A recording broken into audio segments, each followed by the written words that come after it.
Tejgaon college, বিজ্ঞান college এবং ideal কলেজকে তারা বাংলাদেশের এই সংকটে যে প্রোগ্রামটা আয়োজন করেছে তা অবশ্যই সেটা প্রশংসনীয়। আমি শুরুতেই বলতে চাই, ভারত ইদানিং যেটা শুরু করেছে সেটা কার ইন্ধনে হচ্ছে সেটা বাংলাদেশিরা জানে। ভারত যে সম্প্রীতির কথা বলছে, ভারত যে বাংলাদেশে হিন্দুদের নির্যাতনের কথা বলছে, আসলে এটা হাস্যকর। কারণ 5 তারিখের পরে গণঅভ্যুত্থানের পরে যখন আমরা একটা বিজয় অর্জন করেছি, আপনারা সকলেই দেখেছেন যে মুসলমান ছাত্রছাত্রীরা মন্দির পেয়ে রেখেছে। সুতরাং ভারত যে ধর্মের ভিত্তিতে বিভেদের যে একটা নীল নকশা করেছে সেটা খুবই রঙিন। আমি এই সমাবেশ থেকে তাদের তীব্র প্রতিবাদ জানাচ্ছি। এই ধর্মভিত্তিক রাজনীতিকে আমরা ধিক্কার জানাচ্ছি। আমি যদি ছোট করে ভারতের ব্যাপারে একটু বলতে চাই, তারা এতটাই সুশীল। যদি আমরা বলতে চাই, বিগত 15 বছরে ভারত সীমান্ত বিএসএফ দ্বারা প্রায় 6 শতাধিক মানুষের প্রায় 6 শতাধিকের বেশি বাংলাদেশিকে বর্ডারে হত্যা করেছে।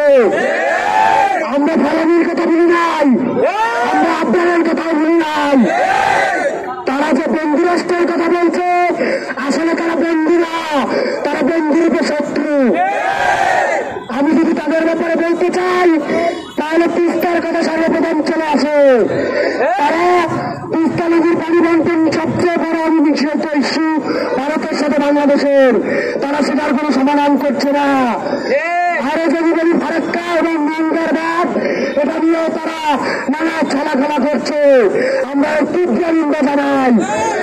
আরো যদি বলতে চাই, এই ভারত বিভিন্ন বাঁধের মধ্যে বর্ষাকালে বৃষ্টির পানি বাংলাদেশে ছেড়ে দেয়, যার কারণে বাংলাদেশের নিম্নাঞ্চল প্লাবিত হয়। এটা একটা তাদের নাটক, এটা তাদের একটা ভাগ্যামি। আমরা তীব্র নিন্দা জানাই। তারা ইদানিং যেভাবে বাংলাদেশে বিশৃঙ্খলা সৃষ্টি করছে রায়ের মাধ্যমে, সেটা আমরা দেখতে পাচ্ছি। তারা ইসকনকে সহযোগিতা করার চেষ্টা করছে। যখন দেখা যাচ্ছে ঢাকায় ইসকনের নেতা সন্ত্রাসী চিন্ময় দাসকে গ্রেফতার করা হয়েছে, তখন তারা একটা নাটক তৈরি করার চেষ্টা করছে। তারা বাংলাদেশে হিন্দুদেরকে নির্যাতনের নাটক তৈরি করছে। এই নাটক টিকবে না, কারণ বাংলাদেশের হিন্দুরা জানে তারা অন্যান্য দেশের হিন্দুদের চেয়ে বাংলাদেশে বেশি সুরক্ষিত। আমি আবারও মনে করিয়ে দিতে চাই, এমন কোন দেশ আছে যেখানে মুসলিমরা হিন্দুদের মন্দির পাহারা দেয়? আমরা ভারতকে কঠোর সুবিধা বলতে চাই, এইসব নীল নকশা বন্ধ করুন। বললে আপনাদের চোখে চোখ রেখে আমরা আমাদের ন্যায্য ইচ্ছা আদায় করবো ইনশাল্লাহ।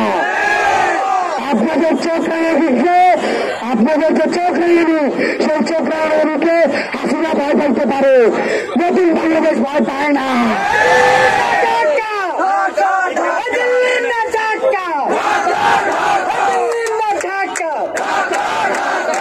উপস্থিতি, আমি আরো বলতে চাই, তারা যে ইসকন নাটক তৈরি করছে, ইসকনের সম্বন্ধে যদি আমি একটু বলি, তাহলে দেখা যাচ্ছে মাত্র 58 বছর আগে যাত্রা শুরু করা ইসকন, এর বিরুদ্ধে উগ্রবাদিতার অভিযোগ থাকায় এটিকে পৃথিবীর বিভিন্ন দেশে নিষিদ্ধ করা হয়েছে।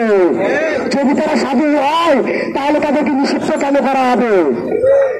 তারপরে আমি যদি আরো বলতে চাই, তাহলে সংগঠনটির বিরুদ্ধে শাস্ত্র বিচার এবং ধর্মীয় বৈধীকরণের উগ্রতার অভিযোগ আছে।